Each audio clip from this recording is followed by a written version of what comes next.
Boro fans, it's Joe from Boro Fan TV, and this is the preview for the upcoming game on Saturday the 7th of January with a 3 PM kick-off as the Boro take on Brighton Hove Albion in the third round of the Emirates FA Cup at the Riverside Stadium. The Boro fans, we've certainly got 2023 off to a perfect start with a 3-1 victory over Birmingham City in the league at St Andrews. Even on the back of a slow first half where pretty much nothing happened, particularly for both sides, we certainly got going in the second half, and we could have took the lead very early on in the second half if Marcus Forss put that easier chance away. But we got our reward later on after that through Matt Crooks, who got himself a brace, the first one, coming up with some good work on the right to head in from close range. And then the second one was a gift from former Boro defender George Friend to go on the break, and Crooks finished it off with ease, like any other striker would do. And then Birmingham got one back about 10 minutes or so after that through Taif Chong in a similar circumstance to Crooks' first goal, to be fair. But Boro sealed the points around in the 85th minute through Chuba Akpom yet again, and a bit of news coming for him as well, which I'll get to in a bit. But he sealed the finish off, rounded John Ruddy to put the ball to an empty net and make it 3-1, and it puts us in a good position in the playoffs going into the next round of championship fixtures, which should be in the next week. But it's been some decent news over the last couple of weeks in terms, obviously, because the transfer window's now opened, and there was a lot of rumours circulating around, and Chuba Akpom in particular, but he put that to rest when he signed he triggered his contract, 1-year contract option, which he got to extend it until 2024, which is obviously good news for us, that he has signed his extension. And also, as we're recording today, we've got our first January transfer in.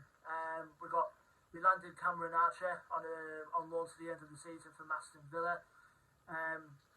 Most fans will know he spent some time on loan last season around this stage with Preston North End and had a terrific spell there. And he's coming England Youth International striker as well, so great to have Cameron Archer on board, and we'll see who else we're going to be bringing in come this month. Now, obviously, injury concerns going into the FA Cup clash. Obviously, nothing much really, just apart from Matt Clark, pretty much. This is just who's still out, but apart from that, we're all good to go. Now we're going to our opponents, Brighton Hove Albion now, who are currently on having a whale of a time in the Premier League at the minute. They're currently in 8th place in the Premier League, and last time out in there, the last fixture they played was in the Premier League. Was a massive result for them, a 4-1 victory away from home at Everton.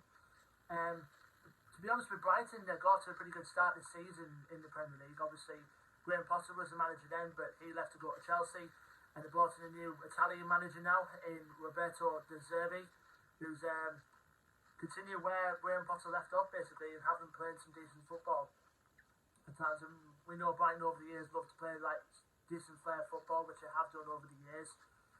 And we've got some players that, even though they've had a little bit of selection, which players from Brighton are going to be playing against the Boro, but most of the key players in their squad, particularly Alexis McAllister, who won the World Cup with Argentina earlier on last year. Now I should say, he's in there. Obviously, threats up front like Leandro Trossard, for example. He's been linked with a lot of big name Premier League clubs in this January transfer month already. Kaoru Ritoma, the Japanese international, who's been on a bit of form for them recently.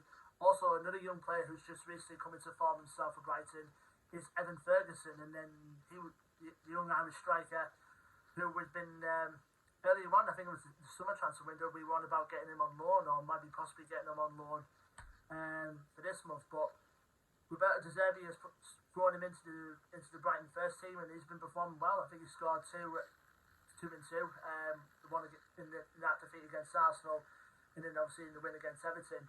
And other players in there, you've got the likes of Pervis Estupiñán, the Ecuador international fullback, Pascal Gross as well, along with a few other decent players like Adam Lallana as well. So we're going to be in for a tough test against a side currently riding high and fighting above expectations as well in the Premier League this season.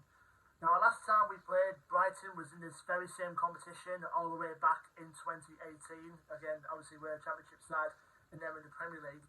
And we gave them a real good test at the Riverside in the FA Cup, even though we went out to a last-minute goal from Glenn Murray, which won it for the Seagulls that day. But obviously, we got good history against Brighton. Obviously, we know the season beforehand, obviously, when we went up, obviously, we beat them at the Amex, and then that all-faithful day when we clinched promotion, and that 1-0 draw, absolute scenes that day. Absolute scenes that day. But even though Boro fans would say, you know, obviously we should forget about the Cup and all this and the Euro concentrate in the league, I mean, I certainly would agree with that, but at the end of the day, if you get through the further rounds of the FA Cup, that's more money into the kitty, if you know what I mean. But at the end of the day, it's most Boro fans' decisions in their mind whether they want to concentrate in the league, but obviously we're going to get money and a bit more kitty over the last couple of months if we progress in the FA Cup. But I'll leave you up for Boro fans to decide that. But leave me your thoughts and predictions in this game in the comment section below. Don't forget to like, share and subscribe as always. Our social media links will be in the description below as well. And until then, I've been Joe from Boro Fan TV, and I'll see you on the next match preview video, which will be for the game on Saturday the 14th of January as the Boro host Millwall at the Riverside. Until then, take care, stay safe and up the Boro.